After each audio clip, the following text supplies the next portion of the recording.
existe des maisons qui respirent la tristesse, même lorsque les fenêtres sont grandes ouvertes, des lieux où la lumière entre mais ne reste pas, où chaque recoin semble contenir une histoire jamais vraiment terminée. Parfois, on le ressent sans vraiment savoir pourquoi. Un malaise diffus, un poids silencieux, un souvenir qui s'invite sans être appelé. Et c'est alors que la maison cesse d'être un refuge pour devenir une prison. Une prison faite d'émotions non guéries, de mots non dits, de deuils inachevés. Peut-être que cela t'est déjà arrivé. Peut-être as-tu senti que ton foyer ne te réconforte plus comme avant, que ce fauteuil où tu avais l'habitude de t'asseoir avec une personne disparue, maintenant te fait mal rien qu'à le regarder, que cette chambre où tu gardes encore ses affaires est devenu un sanctuaire du silence, où même l'air semble plus lourd. Et chaque jour qui passe, même si la vie continue, quelque chose ne bouge pas, comme si le temps s'était arrêté juste au moment de l'adieu. Je sais, ce sentiment n'est pas facile à expliquer. C'est comme si la maison te parlait, avec la voix de l'absence, comme si les murs répétaient les pensées que tu n'arrives pas à faire taire, comme si les objets conservaient non seulement des souvenirs, mais aussi des larmes non versées, des culpabilités enfouies, des attachements profonds. Et le plus difficile,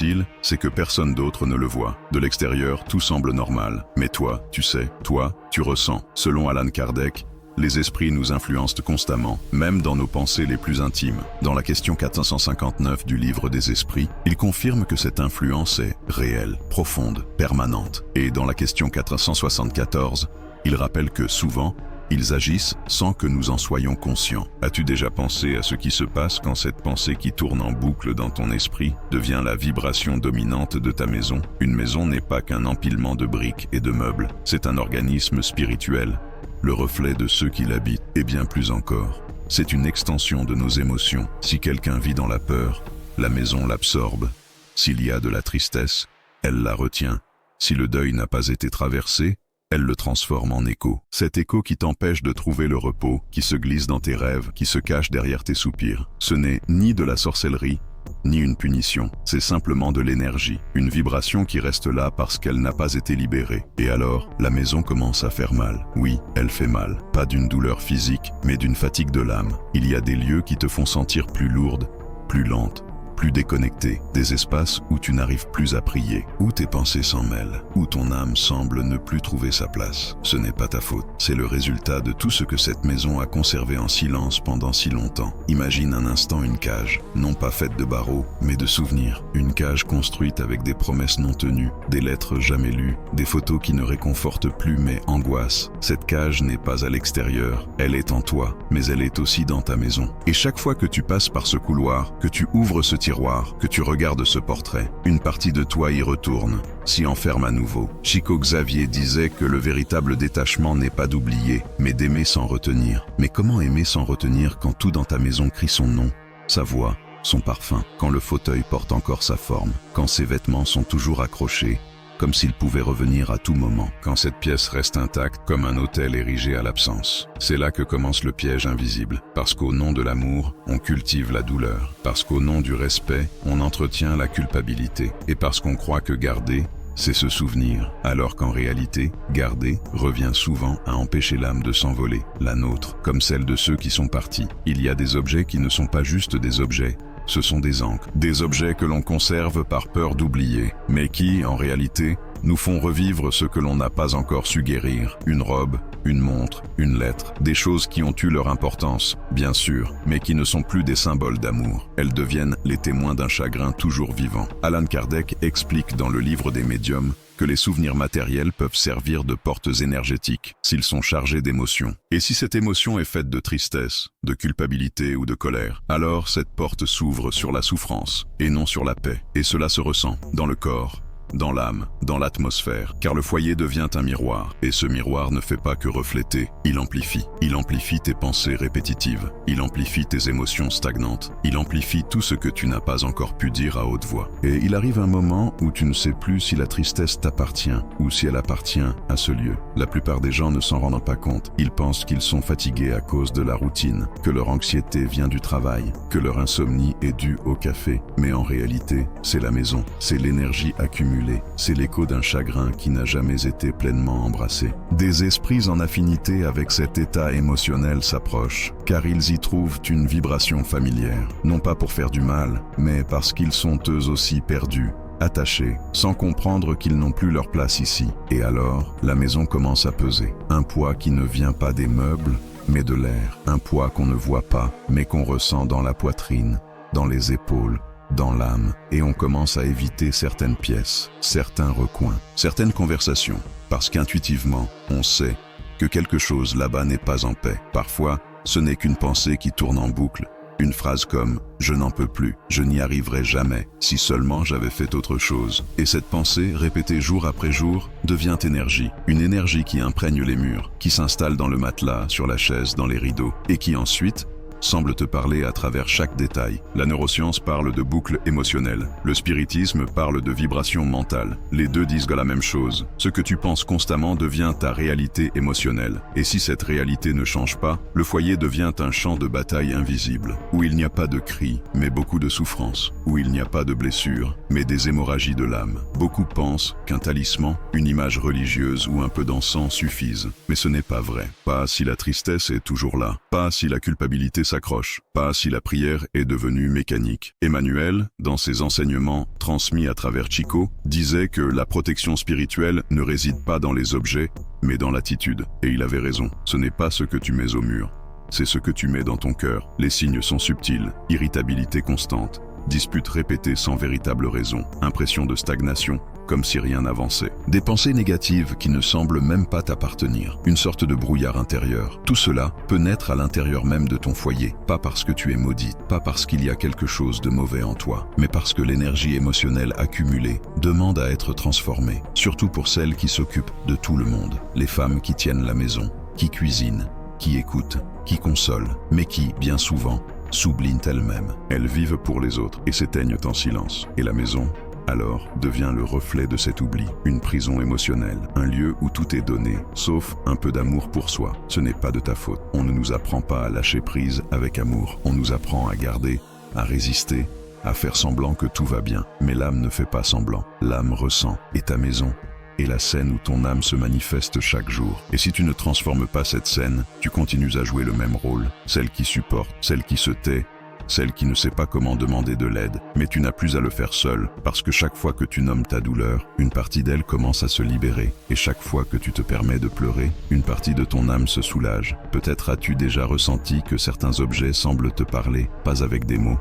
mais avec des souvenirs. Une robe dans l'armoire, une tasse que plus personne n'utilise, une lettre cachée dans une boîte qu'on n'ouvre jamais. Ce ne sont pas des choses sans importance, ce sont des témoins silencieux de ce que tu as vécu. Mais quand ce qu'ils évoquent n'est plus de l'amour, mais de la douleur, de la peur ou de la culpabilité, alors ils cessent d'être des souvenirs et deviennent des chaînes. Allan Kardec expliquait que l'attachement excessif aux choses matérielles peut maintenir un esprit lié à la terre. Et si ce vêtement que tu gardes par promesse était justement ce qui empêche toi, comme l'être aimé, d'avancer vers la lumière. La culpabilité, quand elle s'imprègne dans les objets, devient un lien invisible, un lien qui sert, sans que tu le vois, qui fait que tout autour de toi te rappelle ce que tu n'as pas dit, pas fait, pas pu empêcher. Et ce poids t'empêche de marcher avec légèreté, à toi et à l'esprit que tu crois aimer. Car le véritable amour ne retient pas, il libère. Le véritable amour ne juge pas, il comprend. Le véritable amour sait que l'adieu physique n'est pas la fin, mais aussi qu'il faut apprendre à lâcher avec tendresse pour que le lien demeure dans la lumière. Parfois, ce coin oublié de la maison,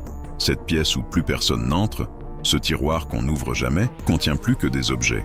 Il contient des parts de toi que tu n'as pas encore osé regarder. Ces lieux sombres de la maison sont des reflets des zones encore inexplorées de ton âme, des endroits où la peur se cache, où la tristesse se terre, où la culpabilité s'assoit en silence. Mais tout ce que tu ne regardes pas avec lumière continue d'agir dans l'ombre. Et le spiritisme ne vient pas pour juger, mais pour inviter à la transformation. Une transformation lente, douce, consciente. Souviens-toi de ce que André-Louise a décrit dans Notre demeure. De nombreux esprits restent attachés à leur maison sans même se rendre compte qu'ils ont quitté le plan physique. Pas parce qu'ils sont mauvais, mais parce qu'ils sont encore attachés. Parce que la maison représente leur identité, leur histoire, leur peur d'être oubliés. Et si toi, depuis ce côté-ci de la vie, tu restes également attaché, tu renforces ce lien, et sans le vouloir, tu les retiens ici, alors qu'ils devraient déjà être ailleurs. Mais il existe des chemins de transformation. Tout n'est pas figé. Tu n'as pas besoin de tout jeter pour honorer ton processus. Il ne s'agit pas d'oublier,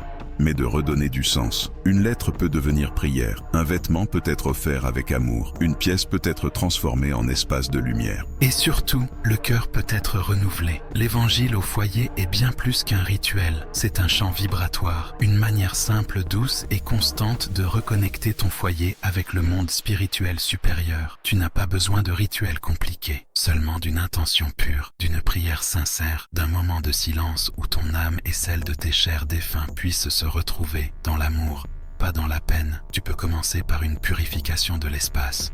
Oui. Mais pas seulement extérieur. Purifie avec une musique douce, avec de la lumière naturelle, avec des mots tendres, mais surtout avec la disposition intérieure de transformer. Prie avec le cœur, lis un passage avec foi, remercie même pour ce qui te fait encore mal, car tout ce que tu as vécu t'a conduite jusqu'ici. Et si tu écoutes cela maintenant, c'est peut-être que ton âme est prête pour ce petit mais profond changement. Rappelle-toi, une maison ne guérit pas de l'extérieur vers l'intérieur, elle guérit de l'âme vers les murs. Et quand tu changes, tout autour de toi répond. C'est comme si les objets respiraient avec plus de légèreté, comme si l'air devenait plus doux, comme si les présences qui t'entourent trouvaient enfin la paix en te voyant en paix. Allan Kardec, à la question 775 du Livre des Esprits, affirme que la famille, et par extension, le foyer, est le noyau où se développe la vertu. Mais pour que cela se produise, l'environnement doit permettre cette croissance. On ne peut pas semer sur une terre empoisonnée. Et souvent, ce poison est fait de rancune, de douleurs tues, de tristesse jamais exprimée. Il existe des familles qui vivent sous le même toit, mais sont séparées par des silences anciens, par des blessures que personne n'a osé nommer. Et cette douleur devient un meuble de plus. Elle se cache dans les gestes, elle s'insinue dans les conversations, elle se transmet parfois sans qu'on le sache. Mais tu n'es pas condamné à répéter ce qui a fait mal. Tu peux être celle qui initie le changement, celle qui transforme la maison en temple, en refuge de lumière. La métaphore est simple mais profonde. Ta maison est comme ton âme. Chaque pièce représente une partie de toi. La cuisine, ta capacité à nourrir. Le salon, ton ouverture aux autres. La salle de bain, ton besoin de te nettoyer, de lâcher. La chambre, ton repos émotionnel. Et cette pièce sombre est l'endroit où tu caches encore ce que tu n'as pas osé regarder. Mais tu peux l'éclairer, tu peux y entrer, tu peux ouvrir une fenêtre, parce que nettoyer la maison peut aussi être un acte spirituel, une déclaration que tu es prête à lâcher, à laisser partir ce qui pèse, à garder seulement ce qui apporte la paix. Et cela ne signifie pas trahir celui ou celle qui est parti. Au contraire, c'est l'honorer avec amour, pas avec chagrin. C'est permettre que son souvenir soit une source de tendresse et non de blocage. Demande-toi aujourd'hui, avec honnêteté et sans te juger, quelle partie de ma maison reflète une blessure que je n'ai pas encore guérie? Quel objet?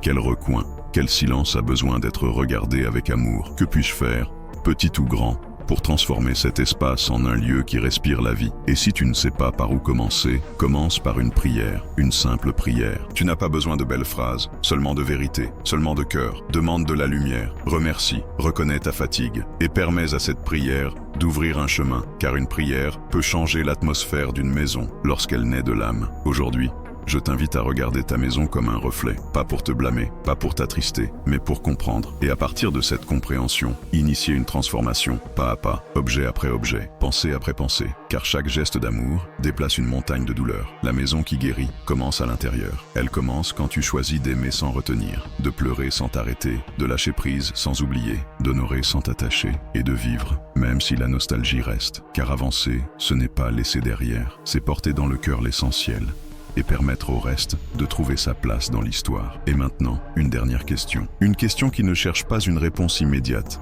mais une résonance profonde. Et si nettoyer ta maison était la façon la plus douce pour ton âme de dire « Je suis prête à revivre, aujourd'hui, juste pour aujourd'hui ». Ouvre les fenêtres, laisse entrer la lumière, laisse le silence se remplir d'intention et transforme ta maison et ton âme en un lieu où habite la paix. Pas une paix sans larmes, mais une paix qui honore, qui transforme, qui libère. Si cette réflexion a touché quelque chose en toi, si tu as senti que nous parlions non pas à ton esprit, mais à ton cœur, alors je t'invite à rester. Cette chaîne est ta maison spirituelle, un lieu pour celles et ceux qui ressentent profondément et cherchent des réponses, sans dogme, seulement avec vérité. Abonne-toi si tu le ressens. Ici, personne ne marche seul. Ton âme mérite un foyer où respirer avec légèreté, et ce foyer peut commencer aujourd'hui, de l'intérieur de toi.